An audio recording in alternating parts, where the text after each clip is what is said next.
Sign the papers, Cherry. Randy's voice cut through the silence of their penthouse like ice. Cherry Dameron stared at the divorce documents spread across the marble table, her hands trembling. Next to them sat a small white pill and a glass of water. And take that, Randy continued, his blue eyes cold. We both know you can't afford a child. Cherry's hand moved instinctively to her belly, protecting the life growing 16 weeks inside her. 6 months ago, Randy had kissed that same belly and whispered promises to their unborn baby. Now, he couldn't even look at her without disgust twisting his conventionally handsome features. Randy, please, her voice cracked. Don't. He cut her off, his gym-toned body tense with impatience as he paced. His expensive watch, the one she'd saved for months to buy him, glinted in the afternoon light. Rebecca is waiting downstairs. She doesn't like to be kept waiting, and frankly, neither do I. Rebecca Berryman. The name that had destroyed everything. Cherry's hazel eyes filled with tears as she remembered 18 months of sacrifice. 18 months of nursing Randy through his illness, giving up her graphic design career, working 2 jobs to keep them afloat. She'd held his hand through every treatment, every moment he'd been too weak to stand. Her small hands had fed him, bathed him, loved him through it all. And this was her reward. You loved me once, Cherry whispered, her auburn hair falling forward to hide her face. Didn't you? Or was I always just convenient? Randy stopped pacing, his sandy brown hair perfectly styled despite the cruelty in his words. You were useful. Past tense. Take the pill, sign the papers, and I'll give you $50,000 to disappear. Or don't, and I'll make sure you get nothing. His phone buzzed. Another text from Rebecca. He smiled, the smile Cherry used to love, and walked toward the door. Your choice, Cherry. But make it fast. I want you out by tomorrow. The door closed behind him with a soft click that sounded like the end of everything. Cherry sat alone in the penthouse that was no longer hers, one hand on her belly, the other gripping the edge of the table. The abortion pill sat there like a death sentence. The divorce papers mocked her with their legal language, reducing 5 years of marriage to clauses about asset division. She thought about everything she'd sacrificed. Her career, her dreams. Her mother had warned her, never make yourself smaller for a man, Cherry. But she had. She'd made herself so small she'd nearly disappeared. Not anymore. Cherry stood, her delicate frame straightening with determination she didn't know she still possessed. She walked to his bedroom, and pulled out a single suitcase. Her hands shook as she packed, but she didn't take the pill. She didn't sign the papers. As she left, she saw their wedding photo on the mantel. Her smile in that picture was so genuine, so naive. She left it face down on the counter and walked out with less than $200 to her name and a baby on the way. She had no idea where she was going, but she knew she couldn't stay. 3 weeks later, Cherry had learned that survival required swallowing your pride. The burgundy vest of petal and stem florist was ugly, but it was hers. And today's delivery to the Imperial Grand Hotel would pay for another week in her tiny studio apartment. She adjusted the vest over her thin frame. She'd lost weight everywhere except the small bump of her belly, and gathered the bouquet of 24 crimson roses. The hotel's golden elevators reflected a woman Cherry barely recognized. Dark circles shadowed her hazel eyes. Her auburn hair was pulled back in a practical ponytail. Her worn sneakers looked out of place on the marble floors. But she held her head high as she rode to the Sky Lounge penthouse level. She was educated, independent. A flower delivery girl was honest work, and she wasn't ashamed. The elevator doors opened to reveal opulence that made her breath catch. Crystal chandeliers, floor-to-ceiling windows overlooking Lake Michigan, elegance that whispered of wealth she'd never possess. And there, at a corner table bathed in afternoon sunlight, sat her nightmare. Randy's arm draped possessively over a woman's thin shoulders. Rebecca Berryman was stunning. All sharp cheekbones and platinum hair, her black dress probably worth more than Cherry made in 6 months. They were laughing, Randy's hand resting on Rebecca's thigh in a way he'd never touched Cherry, not even in their best days. Cherry froze, the roses heavy in her tired arms. Rebecca saw her first. Her ice-blue eyes glittered with recognition, and she whispered something to Randy. His head snapped toward Cherry, and his expression cycled through shock, anger, and finally, contempt. "Are you following me now?" Randy's voice carried across the lounge, deliberately loud. Other patrons turned to stare. "This is pathetic, even for you." Cherry's fair complexion flushed with humiliation. "I'm just delivering flowers." "She's the ex-wife I told you about," Randy said to Rebecca, standing and using his height to intimidate. "The one who's trying to trap me with a pregnancy."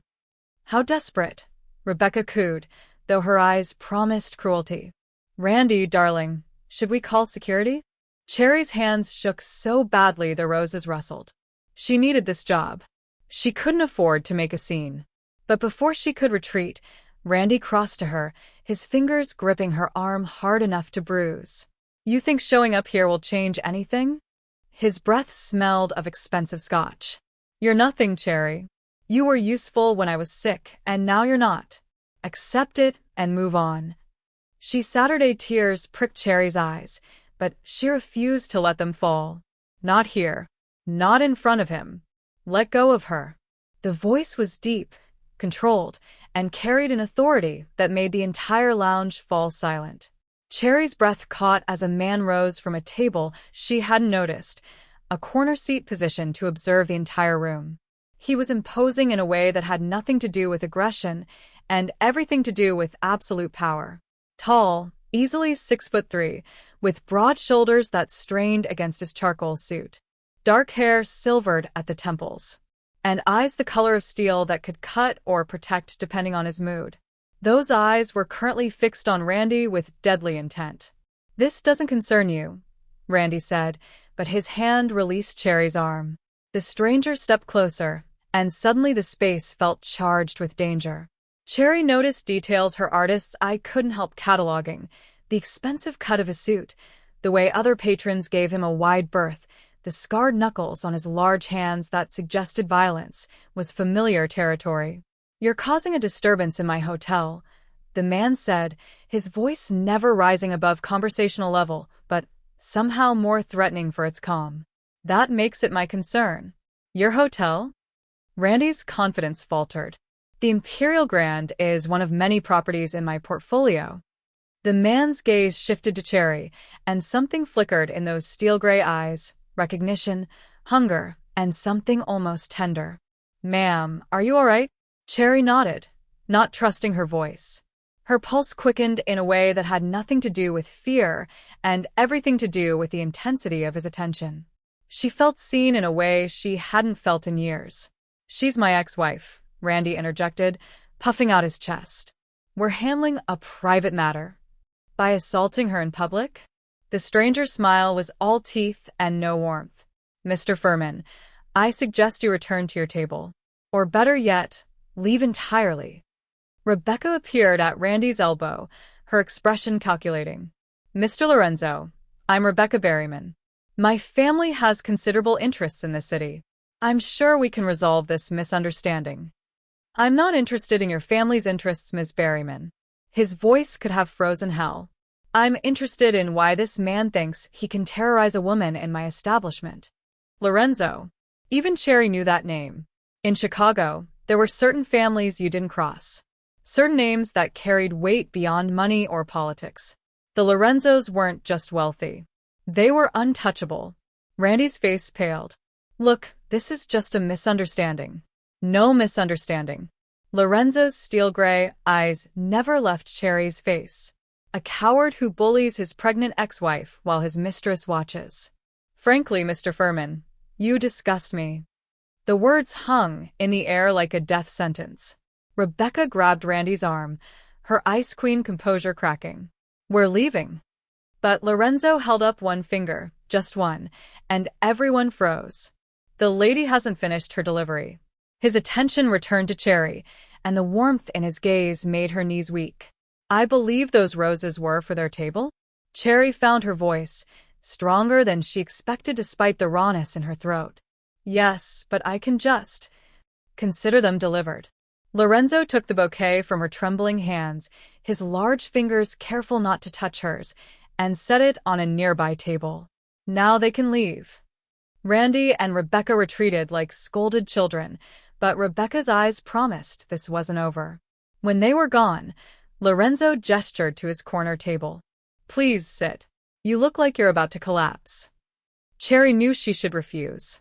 Protasio Lorenzo was dangerous. Everyone knew that. But her legs were shaking, and she was so tired of being strong alone. Lorenzo ordered sparkling water for Cherry and a plate of food she hadn't asked for, but desperately needed. As she ate, trying not to devour it like the starving woman she was, he watched her with an intensity that should have been uncomfortable but somehow wasn't.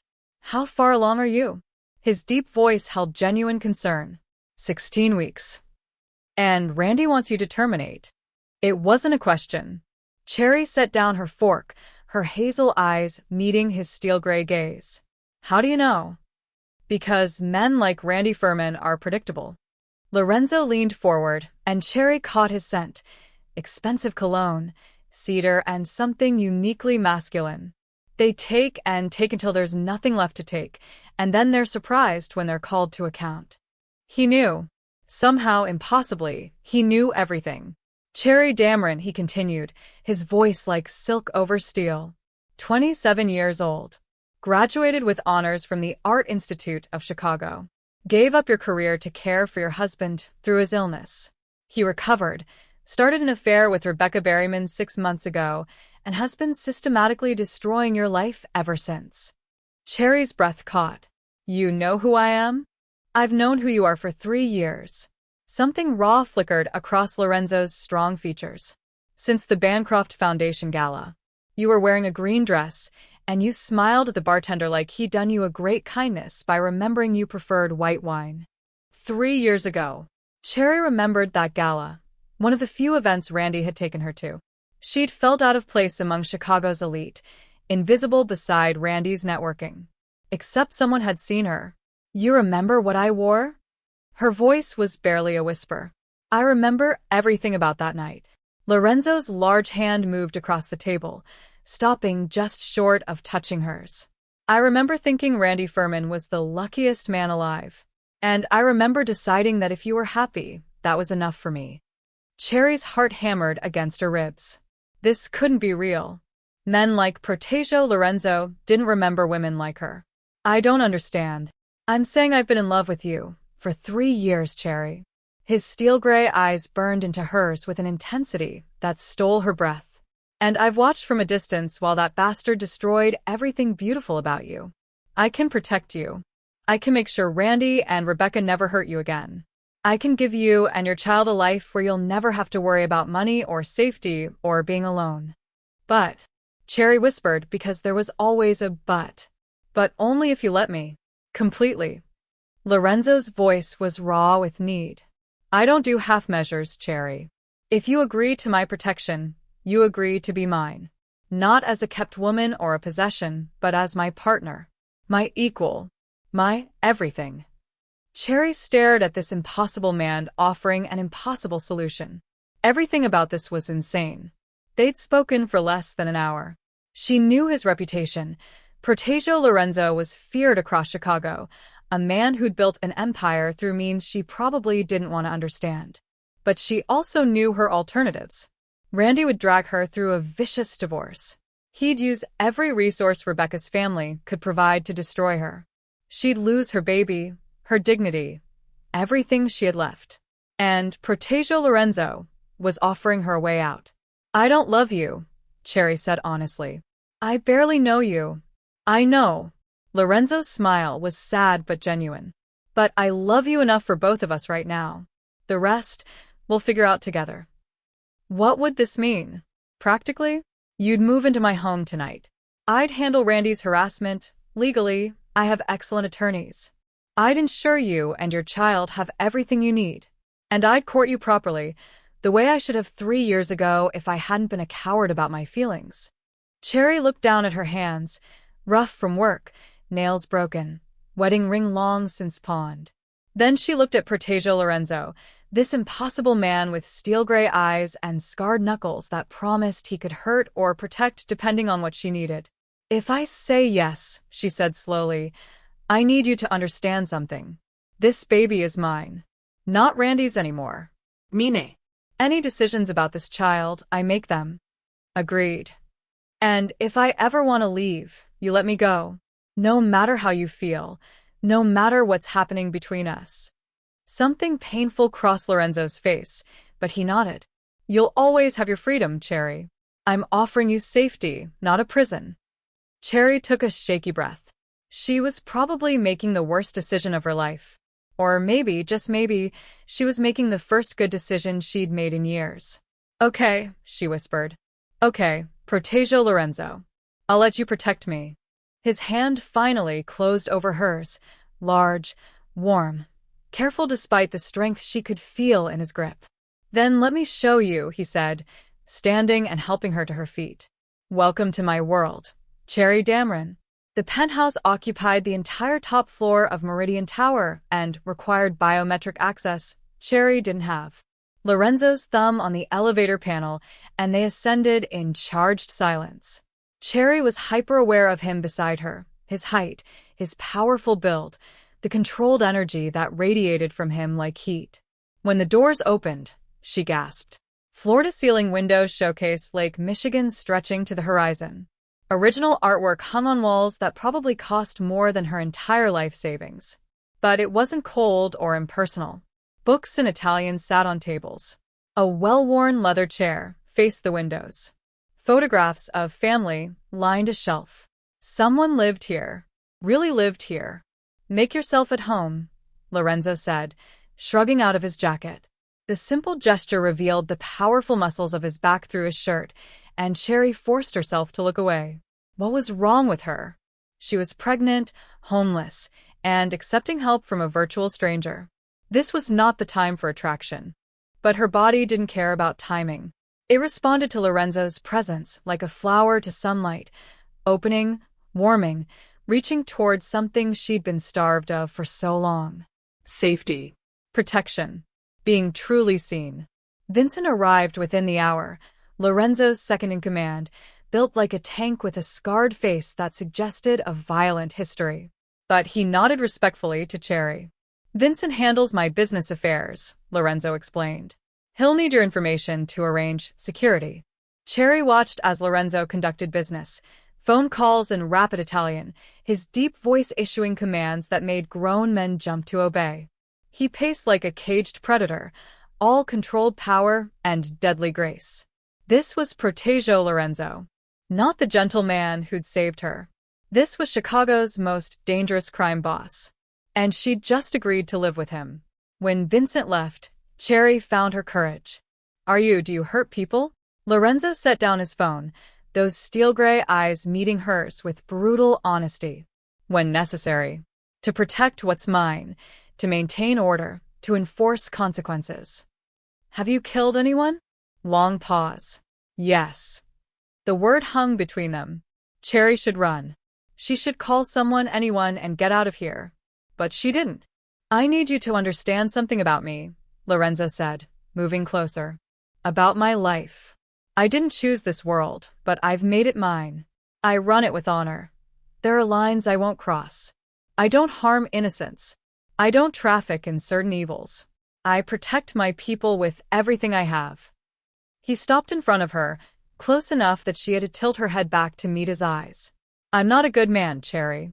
But I'm not the monster you might imagine either. And I will never, ever hurt you or your child. That's a promise." Cherry searched his face, looking for deception. She found none. Only intensity, barely controlled desire, and something that looked almost like vulnerability. "Are you afraid of me?" he asked softly. "I should be." Cherry's voice was honest. But no. Something flared in Lorenzo's eyes. Heat, possession, need. Then he stepped back, his control snapping into place. "You're exhausted. Let me show you to your room." The guest suite was larger than her entire apartment. He'd prepared everything, clothes in her size, pregnancy vitamins on the nightstand, her favorite tea. How did he know? Cherry's realization hit like a truck. You've been planning for this possibility. I've been hoping for 3 years, Lorenzo admitted, his large frame filling the doorway. Every day, hoping you'd need me. Terrible, isn't it? Hoping someone's life would fall apart so I could save them. Or romantic, Cherry whispered, in a terrifying, stalkerish way. His laugh was surprised, genuine. Get some rest, amore. We'll figure out the rest tomorrow. The Italian endearment sent warmth through Cherry's exhausted body. As she settled into the impossibly comfortable bed, wearing one of his t-shirts, it fell to her knees. She tried to process everything. 24 hours ago, she'd been delivering flowers, broke and alone. Now she was in a penthouse, protected by Chicago's most powerful crime boss, who claimed to have loved her for 3 years. It was insane. It was terrifying. And as Cherry drifted off to sleep surrounded by his scent on the sheets, she realized something that should have scared her more than anything. She felt safer than she had in months. 6 weeks blurred into a rhythm Cherry never expected. Mornings meant waking to find coffee already prepared exactly how she liked it. Lorenzo in the kitchen, sleeves rolled up over powerful forearms, cooking breakfast with surprising skill. The domesticity jarred against his reputation, but Cherry was learning Protasio Lorenzo contained multitudes. Good morning, amore. He'd greet her with that small smile that transformed his face, and Cherry's traitorous heart would flutter. They fell into patterns. He attended every doctor's appointment, taking notes about prenatal care with endearing seriousness. When the doctor showed them the ultrasound, their daughter, healthy and strong, Cherry caught the wonder on Lorenzo's face. She's perfect, he'd whispered, his large hand on Cherry's belly. Not it. Not the baby. She. Already claiming her. Evening walks along Lake Michigan became routine.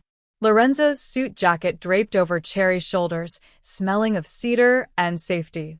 Their hands would brush, accidentally at first, then deliberately. The attraction building between them was undeniable, electric. Cherry discovered depths to him that surprised her. He loved classical music, rare books, poetry. He read Dante to her in Italian while she sketched him working, his voice doing things to her insides that had nothing to do with the words and everything to do with the man. Is this how you see me? He'd asked once, finding her sketches, capturing both the dangerous crime boss and the gentle man who made her breakfast. You're beautiful, Cherry had answered honestly, in a terrifying, powerful way. You're the only person who's ever called me beautiful. His steel-gray eyes held hers. The only person whose opinion matters. But Lorenzo's world wasn't all poetry and gentle mornings. Cherry witnessed the other side. Business meetings in the penthouse where men twice her age showed obvious fear. Lorenzo's transformation into the crime boss, his voice cold, his commands absolute. She'd overheard him once break his hands. Not permanently, just memorably. She should have been horrified. Instead, watching him command the room with such authority, Cherry felt heat pool low in her belly. What did it say about her that this version of him, dangerous and deadly, turned her on?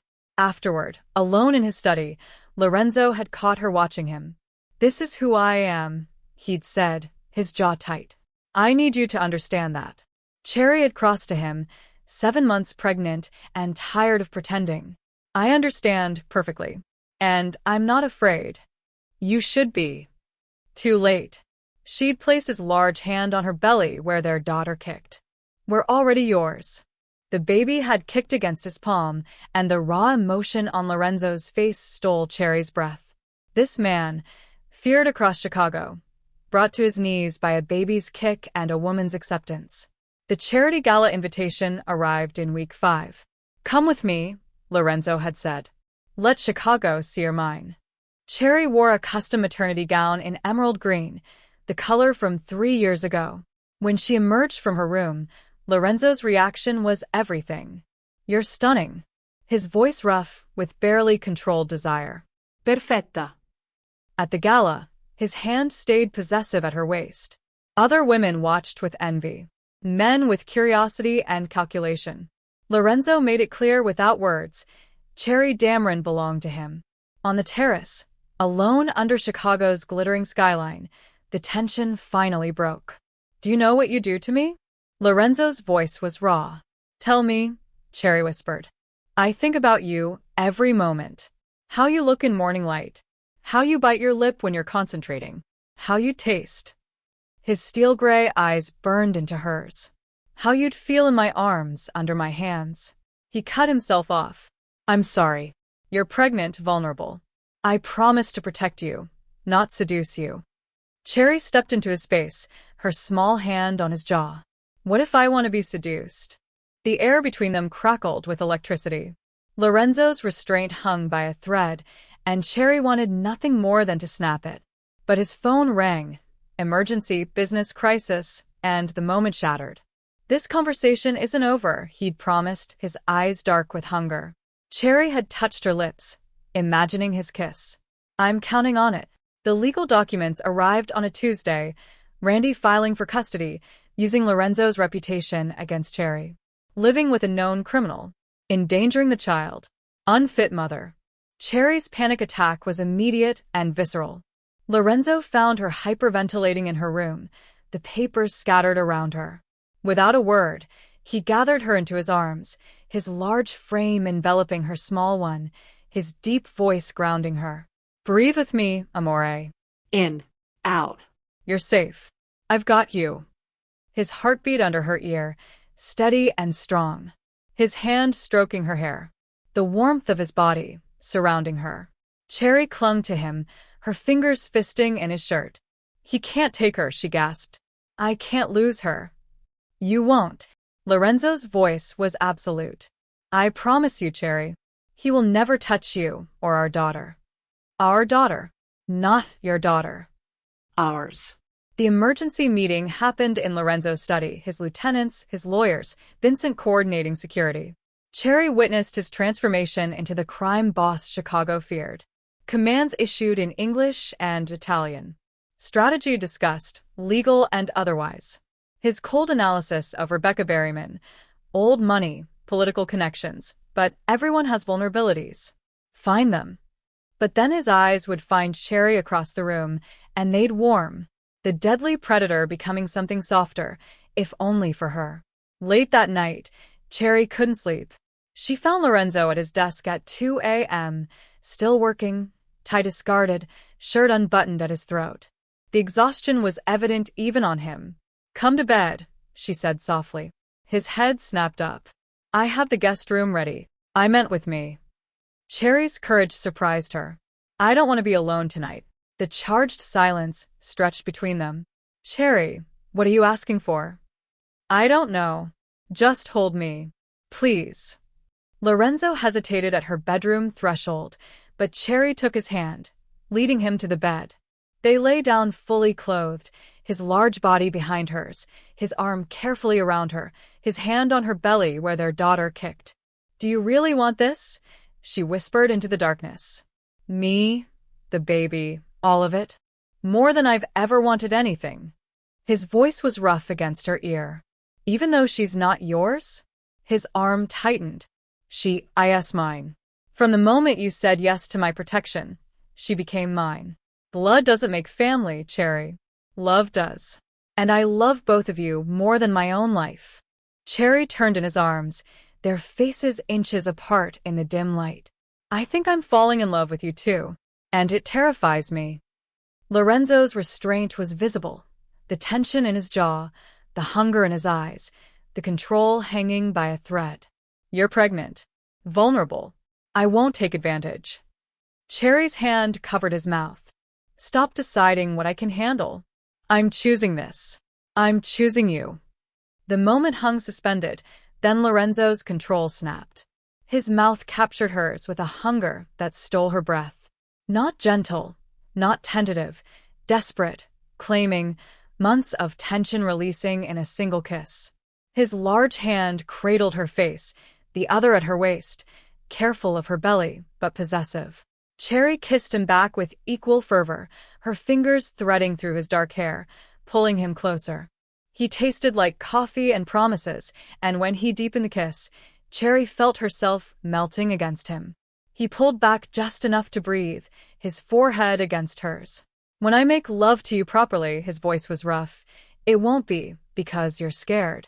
It will be because you're sure. I'm already sure, Cherry whispered. Lorenzo kissed her again, slower this time, thorough, making promises without words. When they finally broke apart, both breathing hard, he gathered her close. Sleep, amore mio. I'll keep you safe. Cherry drifted off in his arms, feeling safer than she'd ever felt. In the morning, she woke to find him watching her, his steel-gray eyes soft. Good morning, amore mio. She'd never heard him use Italian endearments before.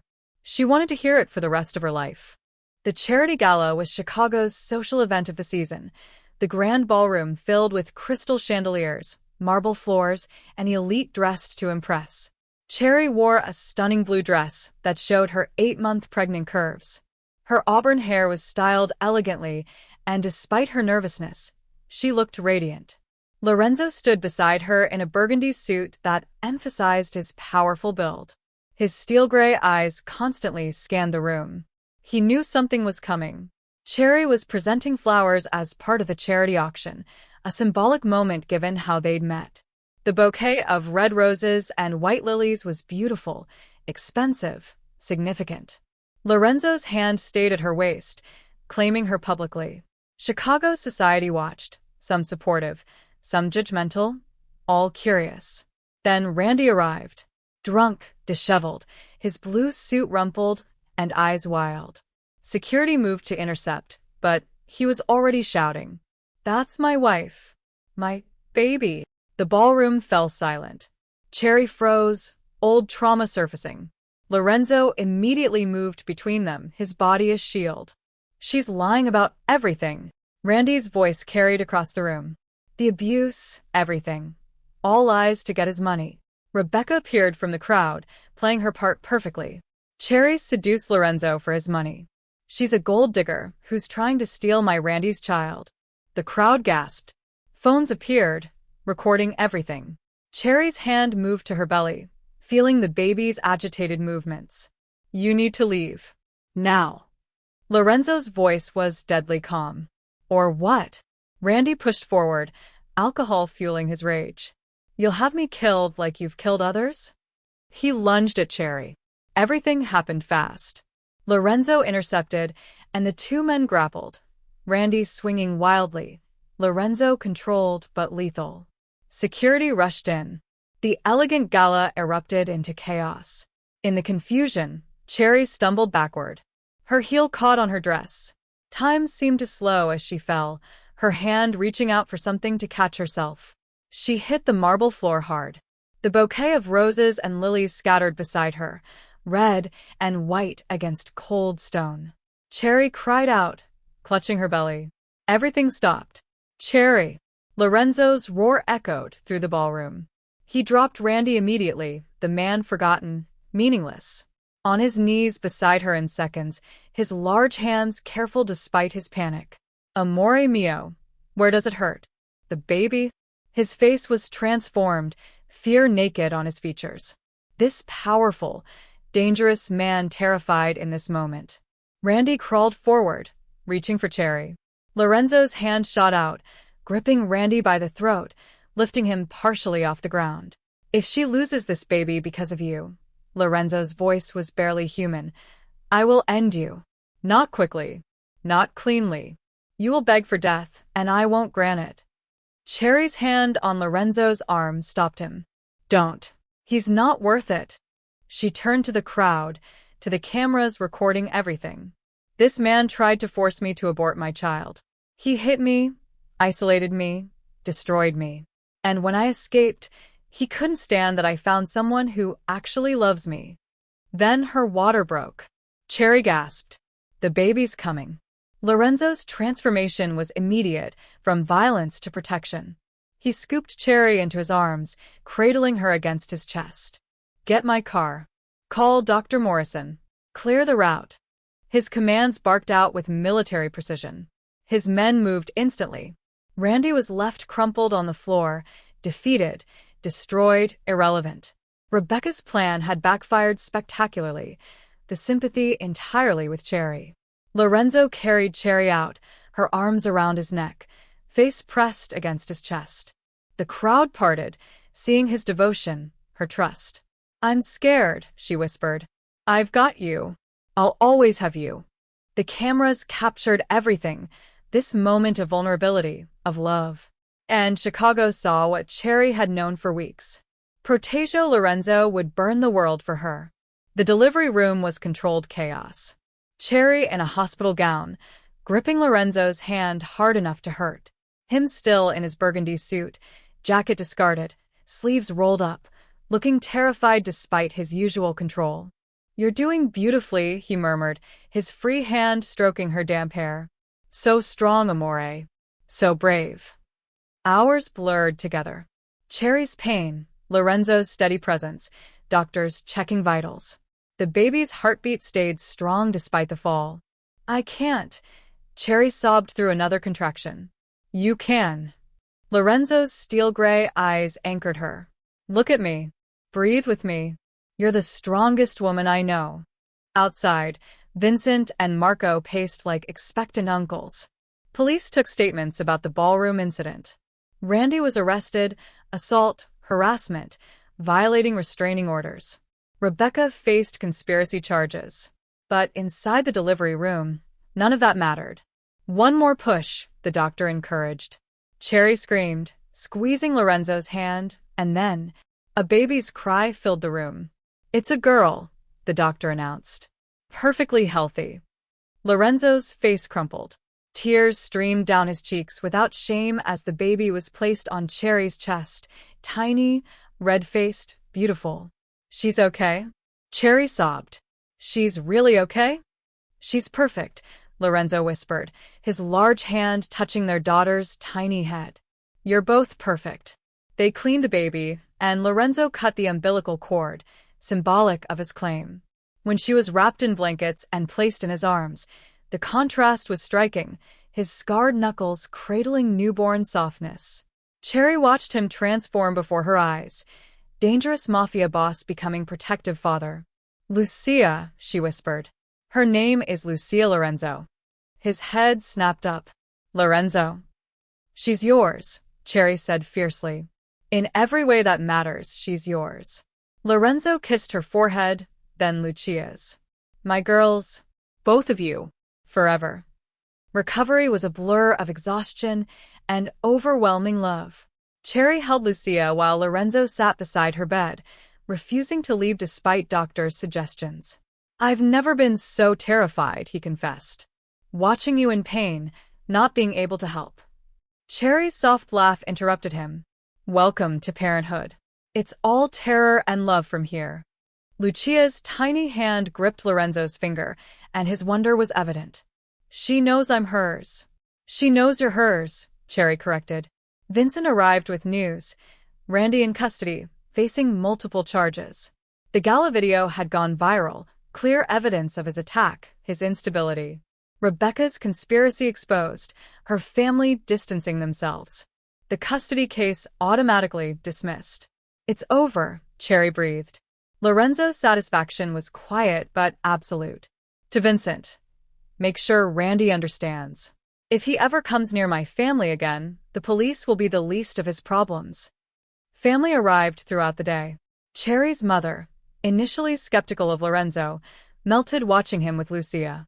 "He looks at you like you hung the moon," she whispered to Cherry. Lorenzo's family came too, traditional Italian grandmother, his brother, cousins. They embraced Cherry immediately, passing Lucia around carefully. The newest Lorenzo, already protected by an empire. That evening, visitors gone and Lucia sleeping peacefully, Lorenzo pulled a small velvet box from his pocket. "I bought this 3 years ago." Cherry's eyes widened. "What?" "The night I saw you at the gala. I went home, couldn't sleep, and by morning I convinced myself I'd marry you someday." He opened it, stunning vintage diamond. "Bought this that afternoon." "Insane, I know." He knelt beside her hospital bed. "Cherry Dameron, you are the strongest, most beautiful woman I've ever known. You've given me a family I never thought I'd have. You've made me want to be better while accepting who I am. Will you marry me?" Not because you need protection, but because we choose each other. Cherry's tears fell freely. You've been carrying this ring for 3 years? I told you. I've been waiting for you. Yes. Cherry laughed through her tears. 1,000 times yes. His kiss was gentle because she was recovering, but full of promise. Lucia woke then, perfect timing, and they laughed together. This was their family. Chaotic and perfect. 3 days later, they brought Lucia home. The penthouse had been transformed, nursery finished, flowers everywhere. Welcome home banner courtesy of Marco's wife. Lorenzo carried both the car seat and Cherry's bags, refusing help. Security followed at a discreet distance. This was their new normal. In the nursery, Lorenzo placed Lucia gently in her crib. The three of them stood together, a portrait of the family they'd become. Thank you for letting me protect you, Lorenzo whispered, his arm around Cherry. For choosing me. Thank you for seeing me when I was invisible, Cherry replied. For waiting. For loving me. Their kiss was deep, claiming, promising forever. Outside, Chicago stretched out like a kingdom Lorenzo ruled. But his true empire was here, a woman who'd accepted his protection and given him her heart, and a daughter who would grow up knowing she was loved beyond measure. 6 months later, Cherry sketched at the kitchen island while Lucia bounced nearby, babbling happily. The design business Cherry had launched from home was thriving, her talent finally recognized. Lorenzo appeared from his morning workout, shirtless and sweating, devastatingly attractive. Cherry's appreciation was obvious, and his knowing smile said he noticed. Good morning, Mrs. Lorenzo. He kissed her shoulder, and she shivered at the contact. The wedding had been intimate, 2 months after Lucia's birth. Small ceremony, close family, but the love had been enormous. Lucia squealed seeing him, reaching for Papa. Lorenzo scooped her up, talking nonsense in Italian, completely besotted. 6 months old, with his dark hair and Cherry's hazel eyes, she was perfect. Marco entered with news. Randy had been released after 6 months, left Chicago immediately, wanted nothing to do with Lucia. Parental rights permanently terminated. I hope he finds peace, Cherry said honestly. But far away from us. Lorenzo's hand squeezed her shoulder, proud of her compassion. Vincent made sure he understands the consequences of returning. Rebecca had fled to Europe, disgraced and powerless. Cherry felt no satisfaction. She was too happy to care about revenge. The best revenge is living well, Lorenzo said. And we're living very well. They discussed expanding their family. Lorenzo wanted more children. Cherry laughed. Let me recover from the first one. But she wasn't saying no. She loved seeing him as a father. A flower delivery arrived. Roses and lilies, like that day at the Imperial Grand. The card read, for the woman who is brave enough to accept protection and strong enough to demand love. Forever yours, P. Cherry's tears were happy ones. Lorenzo appeared concerned. Too much. Herr Kissenselt. Perfect. That evening, they stood on the terrace, Lake Michigan stretching before them, Chicago glowing behind them, Lucia between them. Their family, forged from danger, built on protection, sustained by love. A year ago, I thought my life was over, Cherry said softly. Lorenzo kissed her temple. It was just beginning. I'm glad I let you protect me. I'm glad you chose to love me back. Lucia blew a raspberry, making them laugh. Their laughter was pure, joyful, free. The three of them silhouetted against the sunset, Cherry, Protasio, and Lucia, a family born from unlikely circumstances, but bound by unbreakable love. Cherry had learned that accepting help wasn't weakness, it was strength. That the most dangerous man in Chicago could be the safest place she'd ever known. That true love didn't demand sacrifice, it offered partnership. Randy had tried to destroy her. Instead, he'd pushed her into the arms of a man who'd been waiting 3 years for the chance to worship her properly. Protasio Lorenzo was dangerous, powerful, ruthless. He was also hers, and she was his, forever. As twilight deepened over Chicago, Lorenzo whispered against Cherry's hair, My girls. My whole world. Cherry's response was equally soft. Our family. Our future. Our love. And in that moment, with their daughter between them and the city lights beginning to sparkle below, they knew without doubt. This was their happily ever after. Hard-won, fiercely protected, absolutely perfect. Cherry Dameron had walked into the Imperial Grand Hotel as a broken flower delivery girl. She'd walked out as the cherished partner of Chicago's most powerful man. She'd been drowning, and he'd taught her to breathe. She'd been broken, and he'd shown her she was whole. She'd been alone, and he'd given her a family. And when she'd finally let him protect her, really let him in, she'd discovered something she never expected. In surrendering to his protection, she'd found her own power. In accepting his love, she'd learned to love herself. In choosing him, she'd chosen the life she deserved. Sometimes the bravest thing you can do is let someone save you. And sometimes the most dangerous man is exactly who you need. Cherry smiled up at Lorenzo, rose on her toes despite Lucia in her arms, and kissed him softly. Thank you for stepping into that elevator. His steel-gray eyes warmed with emotion. Thank you for letting me stay. Behind them, through the penthouse windows, Chicago glittered like a promise. Their city, their home, their future. And as the stars began to appear in the darkening sky, the Lorenzo family stood together, proof that love could be found in the most unexpected places, and that sometimes, accepting protection was the first step toward finding yourself. The end of Cherry's old life had been the beginning of everything she never knew she wanted. And she wouldn't change a single moment,